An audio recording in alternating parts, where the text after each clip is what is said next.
Welcome to a couple of bunkies.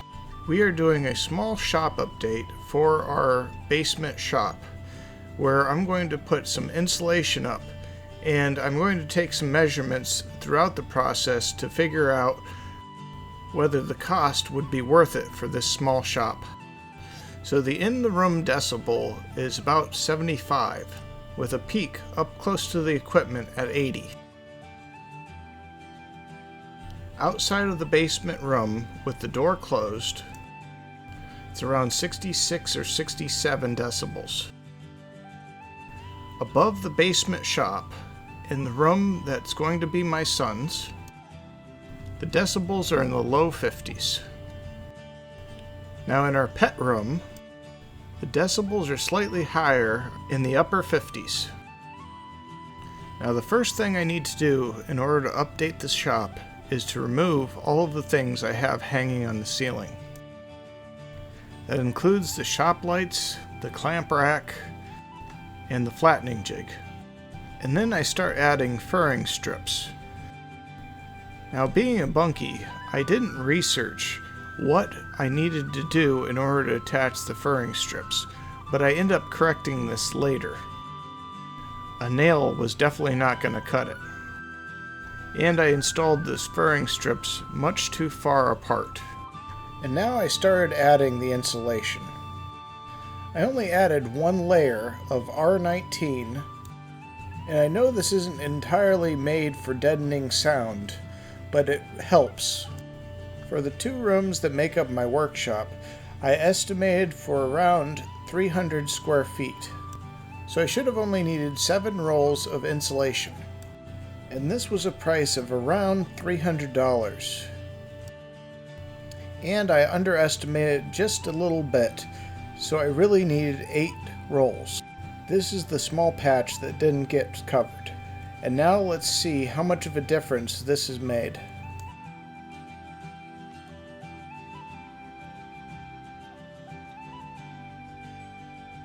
Of course, it wasn't going to change that much inside of the room.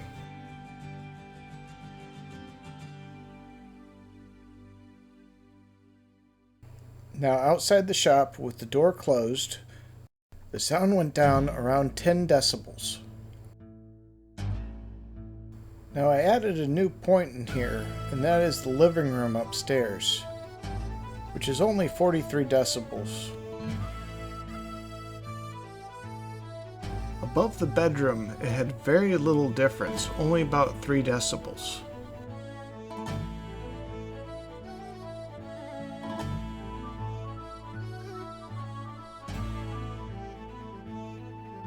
And about 6 decibels in the pet room. And now I can buy some more insulation and add one more layer to see if it does anything. I also pulled out and capped off a heating duct that went to the basement. The basement is naturally 50-some degrees, and I don't see a reason for heating it. In fact, I feel that the sound will reverberate getting sucked up into the duct, moving throughout the entire house. And I added a layer of insulation over top of the air duct that went into the bedroom. I also added a layer underneath it. I also re-added the furring strips and added 2-inch screws into each of the studs. And now I added the drywall. I cut it into 4-foot sections so it'd be easier on my back. I'm honestly not that great at this, and I'll probably have to hire some kind of mud guy in order to clean up the areas later. But as my grandfather always said, it's good enough for who it's for. And I've got to say, after I had gotten half the room done, it sounded very different in the shop. I felt that even though I had half the shop drywalled, I went ahead and made another test to see if it made any difference.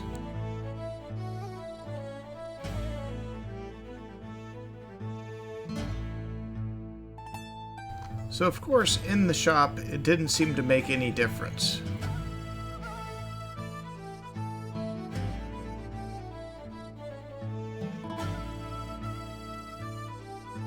And outside the shop, it didn't seem to make any difference.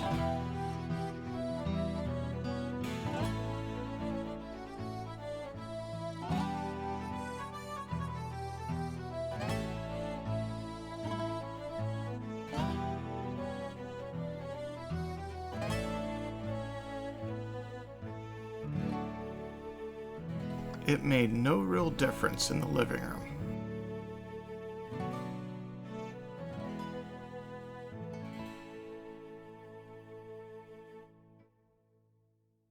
It made a huge difference in the bedroom. And no real difference in the pet room. All of the insulation and drywall I just installed are right under the bedroom, so this makes perfect sense. While I was at this process, I went ahead and upgraded the electrical. I wish I would have decided to do this before putting up the drywall, but it wasn't that hard to do. I just added a 4-outlet receptacle. Nothing fancy.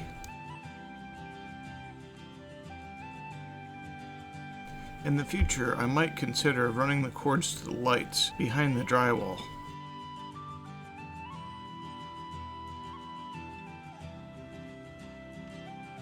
Now in this portion, I had to add a much larger cavity due to some of the air conditioning plumbing.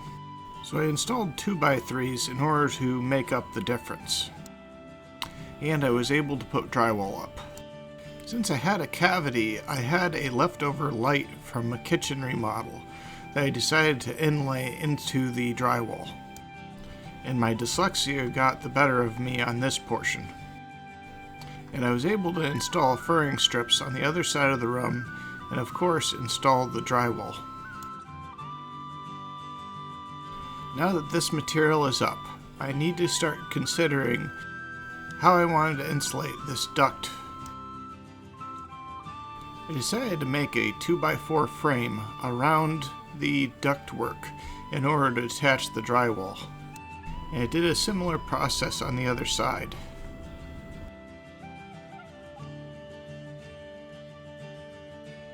I'm hoping that the drywall will give some form of sound insulation into the rooms above.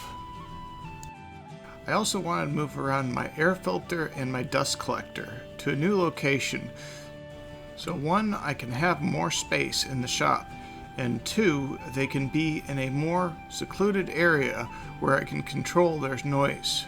Also, the airflow for my air filter was going right into the wall, and it wasn't very efficient.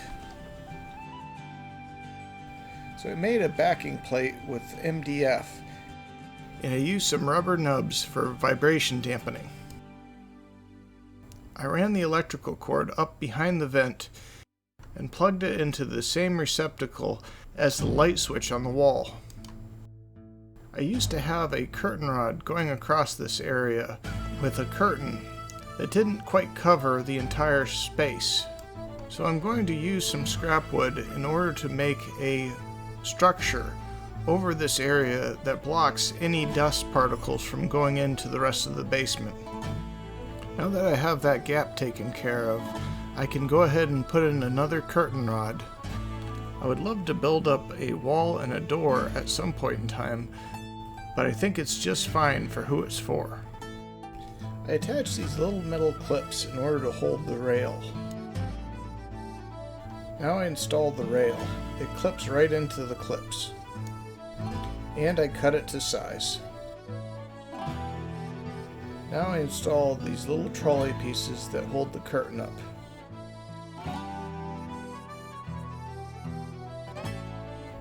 Now that everything's installed, I can install the curtain.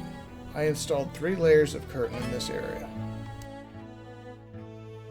I have a nice little cutout next to the bathroom and shower in the basement that would make a perfect spot in order to put a dust collector. But first I need to put in some insulation and put up some drywall. I attached some furring strips and then attached the drywall.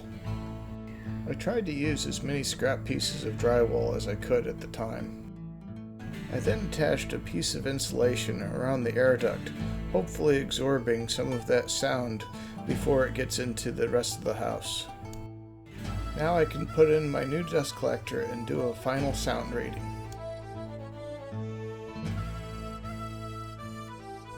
So now that most of the loud equipment is inside of that hallway, the workshop decibels dropped from 80 to 70. Outside the shop with the door closed, it was still in the lower 50s. And I wanted to take another reading on the other side of the curtain just to see how much that curtain dampens the sound. Strangely enough, it's 10 decibels from one side to the other. Isolating loud items in a manageable area seems to be the way to go.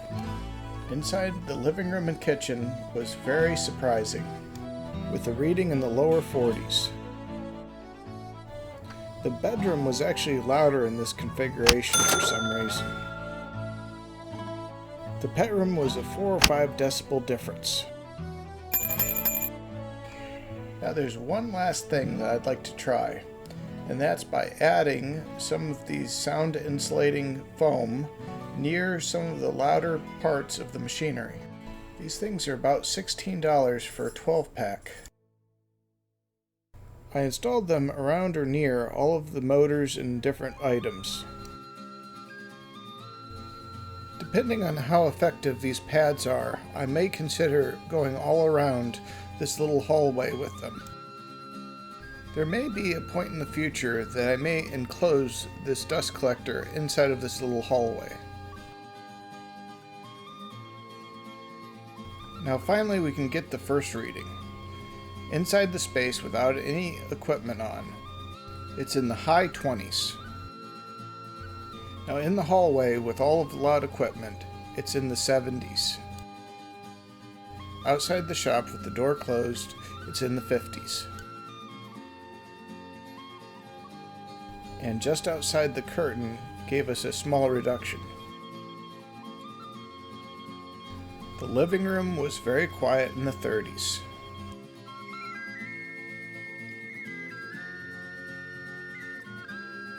The bedroom was in the lower 40s. And the pet room was also in the 40s. So now the big question is how much it cost. It was a little under $800 for everything. And here are the results. The decibels in the shop should not have changed at all, but I did move some of the louder equipment that was always running into a special area where I can control the sound. This would be the same amount of decibels as a busy street or an alarm clock going down to busy traffic to a vacuum cleaner. The next reading outside the shop with the door closed drastically dropped from 67 to 54 over just adding one layer of insulation. I think this happened because I was insulating the ceiling and it had little to do with the wall, and I think the one layer prevented the reverberation of some of the sound waves. This would be the equivalent of having a normal conversation within 3 feet to being in a quiet office. And the living room decibels dropped dramatically after I had moved the air filter and the dust collector inside of the hallway.